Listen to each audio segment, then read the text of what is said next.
Olá! Hoje a gente começa o nosso segundo episódio da nossa série Do Velho para o Novo Eu. E no primeiro episódio a gente entendeu como é que se formam os hábitos.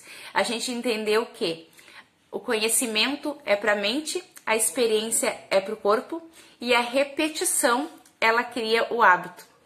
Além disso, a gente percebe também que um pensamento, ele gera um sentimento. E esse sentimento, ele gera um outro pensamento. Então, a gente tem aí um processo retroalimentativo. Aí gera uma grande pergunta, o porquê que é tão difícil mudar?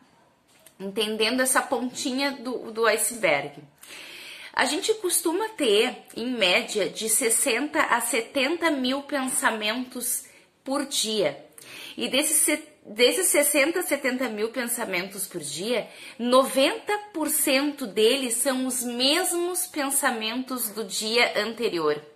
Então, a gente entende que a cada pensamento, a gente gera uma escolha. A cada escolha, a gente gera um novo comportamento. Cada comportamento gera uma experiência. Cada experiência gera uma emoção que leva a um novo pensamento.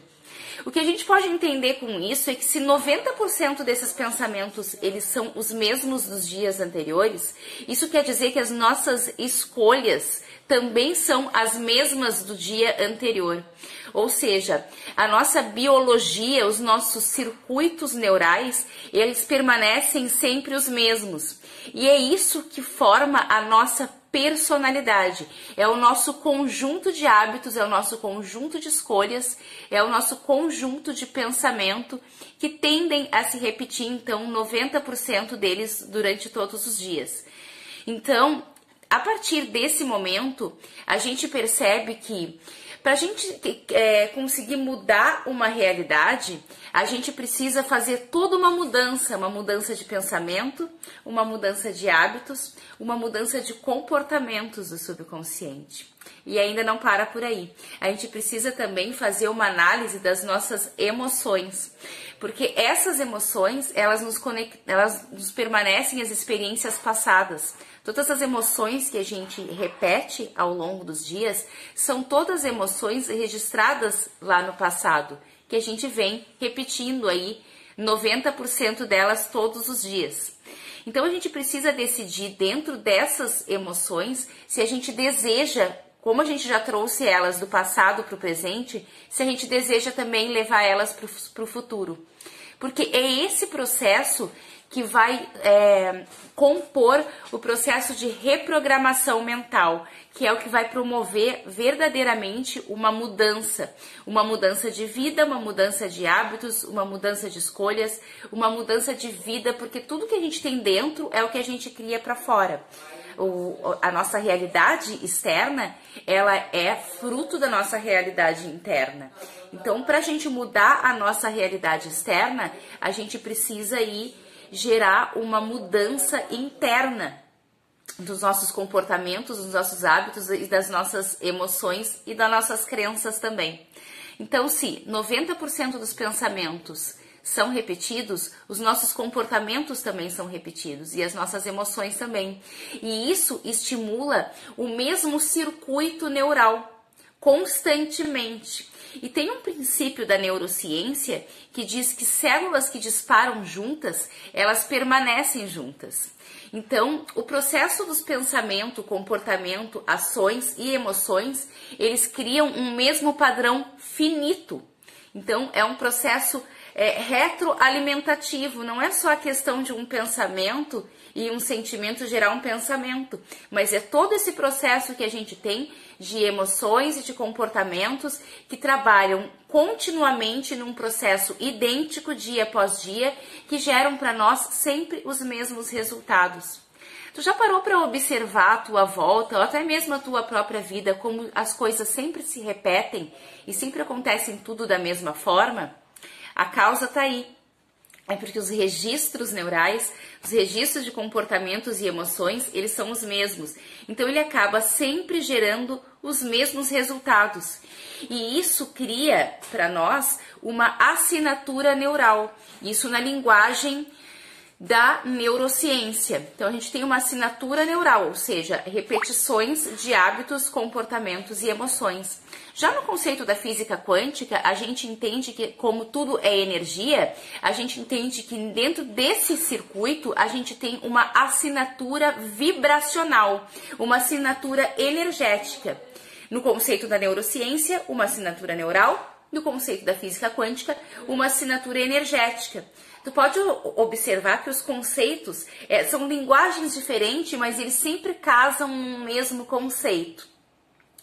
Então, para a gente fazer uma mudança de vida e a gente mudar a nossa realidade, a gente precisa modificar a nossa personalidade, que é composta por essa assinatura energética, essa assinatura neurológica. Então, a maioria das pessoas, elas chegam aos 35 anos em média com o mesmo conjunto memorizado de comportamentos e reações emotivas, atitudes inconscientes e crenças que funcionam exatamente como um computador. Já ouviu falar que o cérebro ele funciona como um computador? E é exatamente isso que funciona. Então, a gente pode trazer, que para fazer uma analogia com um computador, que quando a gente vai fazer uma mudança de uma emoção, uma mudança de uma crença, uma mudança de um comportamento, é a mesma coisa que fazer a mudança de um drive no computador. São programas. Porque é exatamente assim que funciona o nosso processo neurológico. Ele é baseado em programas. O próprio computador é baseado na mente humana, que é o maior computador que já existiu. Então, 95% de quem você é um estado memorizado que funciona tão bem que tu não precisa pensar conscientemente sobre tudo que tu age, tudo que tu pensa e todas as tuas decisões. Porque a mente, ela funciona assim, 5% consciente e 95% é o subconsciente. Então, se todas essas emoções e todos esses registros de pensamentos, emoções, comportamentos, experiências, eles se repetem, isso quer dizer que a gente opera totalmente no automático. Então, a gente não precisa nem pensar, porque o corpo ele já está educado a agir e pensar e se comportar dessa mesma forma. Novos pensamentos geram novas escolhas, novos comportamentos que geram novas experiências e que geram novas emoções. E essas emoções inspiram novos pensamentos. E é aí que a gente precisa trabalhar o processo de mudança da reprogramação mental. Por isso que a reprogramação mental ela é tão difícil, porque a gente precisa usar os 5% do consciente para reprogramar os 95% do subconsciente. E isso dá bastante trabalho. Então, a nossa programação, o desconforto que gera essa programação é porque o corpo ele já está viciado quimicamente na nossa personalidade, ou seja, na nossa assinatura neural, na nossa assinatura vibracional. Então, toda vez que tu vai buscar um processo de mudança, o corpo ele passa a se sentir desconfortável, porque ele está saindo daquele ambiente que lhe é familiar. Então, tu começa uma mudança num dia, no segundo dia já começa a dar um desânimo. E aí a voz do córtex, a voz da mente, começa a te convencer a empurrar para o dia seguinte essa mudança. E hoje a gente fica como tá, porque é muito mais confortável, porque é a zona que o corpo conhece, é a zona que a nossa programação conhece. Então, por isso que é essa complexidade da mudança. Então, partindo do velho para um novo eu, é como se fosse uma morte neurológica, porque a gente precisa romper todas essas conexões neurológicas que já tem um processo viciado e automático do próprio corpo e romper, inclusive, essas químicas que o corpo já recebe para estar operando no automático, para criar uma nova personalidade. E isso gera um desconforto muito grande, então é bem complicado a gente gerar uma mudança. Então, vamos supor que tu já esteja acostumado a um processo de sofrimento, de reclamação, e de se manter sempre naquele processo. O corpo, ele já está quimicamente viciado nesse processo de sofrimento, nesse processo de vitimização, nesse processo de reclamação. Então, ele sempre vai buscar voltar para a zona de conforto, onde ele está acostumado e é muito mais fácil estar operando já no modo automático. Então, o processo de mudança real, a gente precisa trazer para o consciente as nossas ações inconscientes.